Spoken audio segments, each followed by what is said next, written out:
10. Antes de meditar neste texto, vamos fazer uma introdução em Tito, capítulo 2, versículo 11, e algumas referências. Diz assim: porque a graça de Deus se há manifestado, trazendo salvação a todos os homens.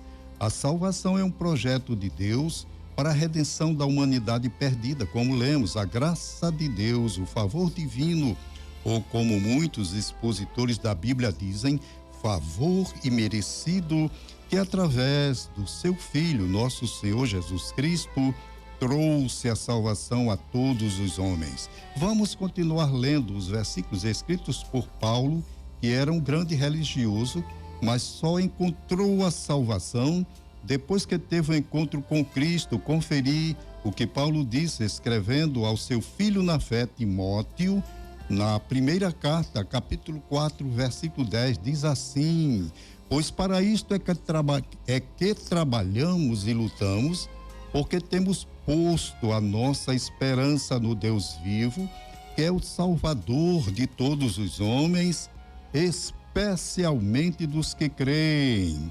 E na primeira epístola de Pedro, capítulo 1, versículo 12, vamos apenas ler, que é longo, mas é muito interessante o que o apóstolo Pedro diz sobre a salvação perfeita e gloriosa que alcançamos através de Jesus Cristo. Diz assim: desta salvação inquiriram, indagaram diligentemente os profetas que profetizaram da graça, que para vós, dizia Pedro a todos naquele tempo e a nós também, que vos era destinada, indagando qual tempo ou qual ocasião de tempo o Espírito de Cristo que estava neles indicava ao predizer os sofrimentos que a Cristo haviam de vir e a glória que se lhes havia de seguir.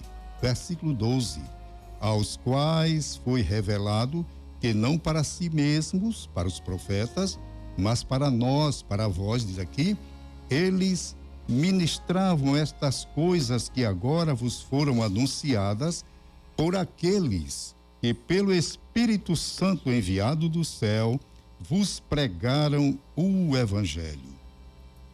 Na sua carta aos Gálatas, muito bem, o apóstolo Paulo, após o prefácio, nos versículos 1 e 2, o apóstolo faz uma saudação nestes versículos.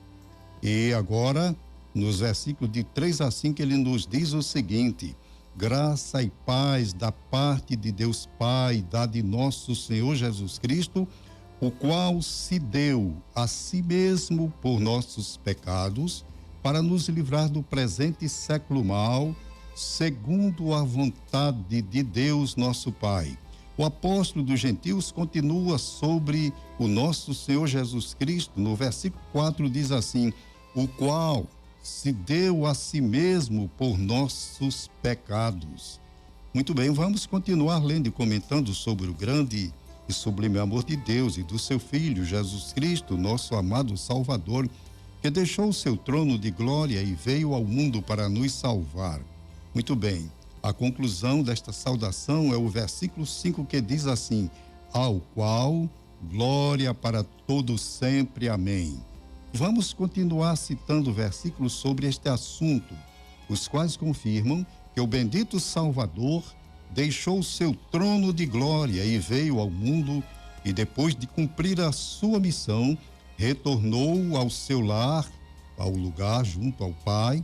Vejamos o que diz o apóstolo Paulo escrevendo sobre este assunto na carta aos Filipenses, capítulo 2. Nós vamos ler estes versículos de 7 a 9. Diz assim: mas aniquilou-se a si mesmo, tomando a forma de servo, fazendo-se semelhante aos homens, e achado na forma de homem, humilhou-se a si mesmo, sendo obediente até a morte, morte de cruz, pelo que também Deus o exaltou soberanamente, e lhe deu um nome que é sobre todo o nome.